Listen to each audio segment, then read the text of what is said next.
السلام علیکم ورحمۃ اللہ وبرکاتہ۔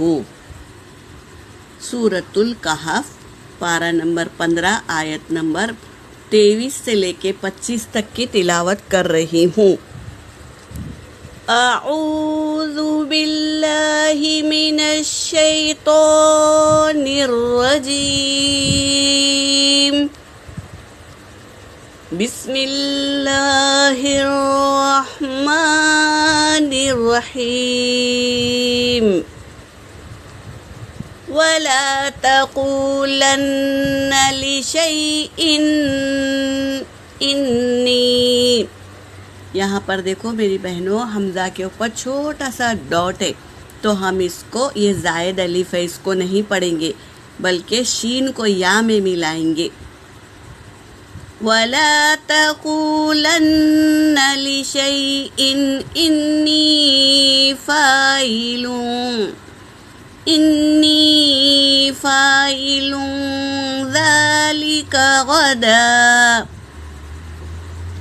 إِلَّا أَن يَشَاءَ اللَّهُ وَاذْكُر رَّبَّكَ إِذَا نَسِيتَ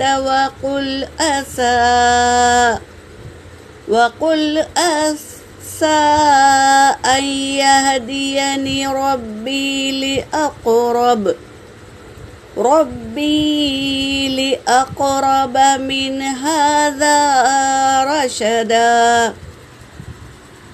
وَلَبِثُوا فِي كَهْفِهِمْ 300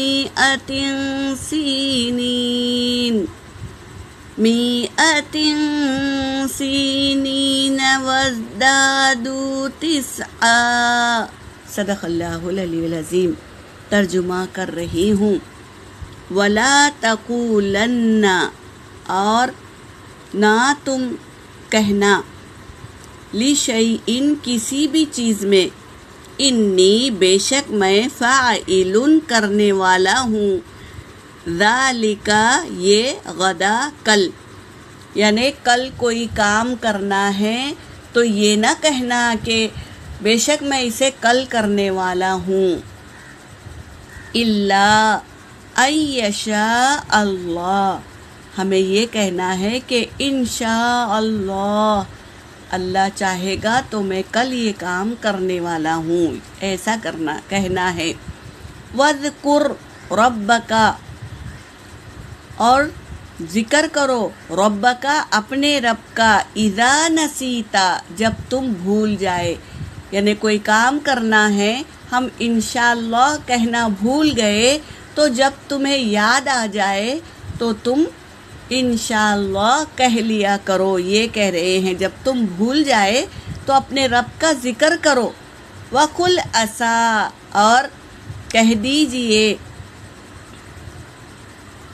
امید ہے کہ ان یہدینی، کہ وہ ہدایت دے گا، ربی میرا رب ہدایت دے گا، لِأَقْرَبَ مِنْ هَٰذَا رَشَدًا، قریب ہے کہ مجھے کامیابی عطا کرے گا۔ یعنی ہم جب اللہ پر بھروسہ کر کے کام کرتے وقت انشاءاللہ کہیں گے تو اللہ ہماری کامیابی کے راستے کھول دے گا۔ تو جب اگر ہم بھول جائے تو فوراً یاد آ جائے تو انشاءاللہ کہہ دیا کرو۔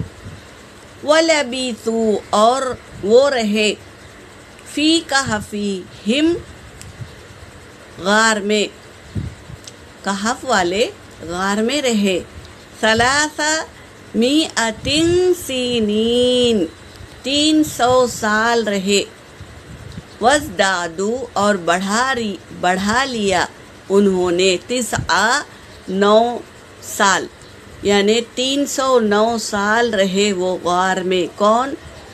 کہف والے، غار والے، 309 سال غار میں پناہ لی انہوں نے۔ یہ کہہ رہے ہیں آج کی آیت میں۔ یہاں پر میری آیت ہو گئی۔ وآخر الدعوانا ان الحمد للہ رب العالمین۔